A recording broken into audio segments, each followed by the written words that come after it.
నడుము నొప్పి అనేది సాధారణంగా 80% మంది జనాలు ఏదో వాళ్ళ లైఫ్లో ఏదో ఒక రోజు నడుము నొప్పి కంప్లైంట్ కంపల్సరీగా చెప్తూ ఉంటారు.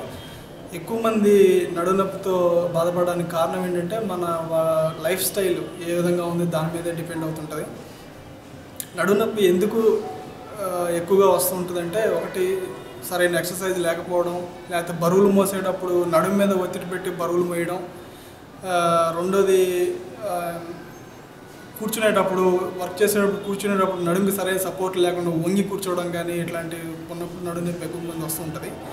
ఈ మామూలు నడుము నొప్పి కాకుండా వేరే కారణాలు నడుము నొప్పి వస్తే డాక్టర్ని కన్సల్ట్ చేసే లక్షణాలు ఏంటంటే, ఒకటి నడుము నొప్పితో పాటు జ్వరం రావడం, ఎక్స్ట్రీమ్ ఆఫ్ ఏజెస్ అంటే 20 years కన్నా తక్కువ కానీ, లేకపోతే 50 ఏళ్ళకు పైబడి కానీ నడుము నొప్పి వస్తూ ఉండడం కానీ, లేకపోతే నడుము నొప్పితో పాటు ఆకలి లేకపోవడం, బరువు తగ్గడం, ఇట్లాంటి లక్షణాలు ఉన్నప్పుడు కంపల్సరీగా డాక్టర్ని కలవాలి.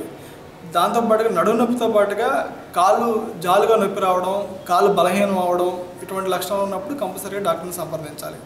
వీటితో పాటుగా కొంతమందికి బ్లాడరు అంటే యూరినరీ బ్లాడరు బబుల్ కంట్రోల్ కూడా కొంతమందికి పోతూ ఉంటుంది నడుము నొప్పితో పాటు. వీళ్ళు కూడా కంపల్సరీ డాక్టర్ సంప్రదించాల్సి ఉంటుంది. ఈ నడుము నొప్పికి ఇంకా మిగతా కారణాలు ఏముంటుంటే, ఒకటి మోస్ట్ ఆఫ్ ది నడుము నొప్పులన్నీ కూడా కండరాల నొప్పులు అయి ఉంటాయి. వాడికి ఎటువంటి ట్రీట్మెంట్ అవసరం లేకుండా 2-3 రెస్ట్తో తగ్గిపోతూ ఉంటాయి. కానీ అతి కొద్ది మందిలో ఒక లెస్ దాన్ 5% పీపుల్లో ఒకటి నడుములో ఉండే డిస్క్ రిలేటెడ్ పెయిన్ ఒకటి వస్తూ ఉంటుంది. లేకపోతే నడుము ఒకదానికొకటి జారిపోవడం వల్ల స్పాండైలోలిసిస్ అంటారు. వీటి వల్ల కూడా నడుము నొప్పి వచ్చే అవకాశం ఉంటుంది. ఈ డిస్క్ రిలేటెడ్ పెయిన్స్లో 2 రకాలు ఉంటాయి. ఒకటి డిస్క్ బల్జ్ అంటారు, ఇంకోటి డిస్క్ ప్రొట్రూజన్ అంటారు. డిస్క్ బల్జ్ కూడా ఫిజియోథెరపీతో మోస్ట్లీ తగ్గించుకోవచ్చు. కానీ డిస్క్ ప్రొట్రూజన్ వచ్చిందా కానీ, స్పాండైలోలిసిస్ ఉన్నా కానీ కంపల్సరీగా దానికి ఆపరేషన్ చేయించుకోవాల్సి ఉంటుంది.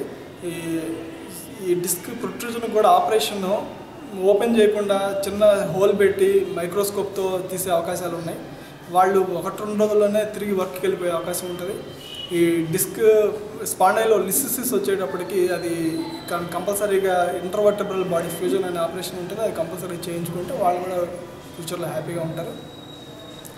ఇంకోటి, అసలు నడుము నొప్పి రాకుండానే జాగ్రత్తలు తీసుకోవాలంటే ఎటువంటి జాగ్రత్తలు తీసుకోవాలంటే, ఒకటి ప్రాపర్గా ఎక్సర్సైజులు చేయడం, వాకింగ్ చేయడం, సైక్లింగ్ చేయడం, తర్వాత నడుముకి సంబంధించి బ్యాక్ స్ట్రెంథనింగ్ ఎక్సర్సైజెస్ ఉంటాయి కొన్ని, అవి తీసుకోవడం, ఇట్లాంటి చేయడం వల్ల చాలామందికి నడుము నొప్పి రాకుండా చూసుకోవచ్చు. అట్లానే అధిక బరువులు మోసేటప్పుడు కూడా నడుము మీద ఒత్తిడి పడకుండా మోయడం, ఇట్లాంటి పనులు చేయడం వల్ల కూడా నడుము నొప్పి రాకుండా చూసుకోవచ్చు. ఒకసారి నడుము నొప్పి వచ్చినప్పుడు బెటర్ మరీ సివియర్గా ఉంటే 2-3 రోజులు తగ్గకపోతే కనుక డాక్టర్ని కన్సల్ట్ చేసి సరైన సలహా తీసుకోవడం అనేది ఎవరికైనా మంచిది.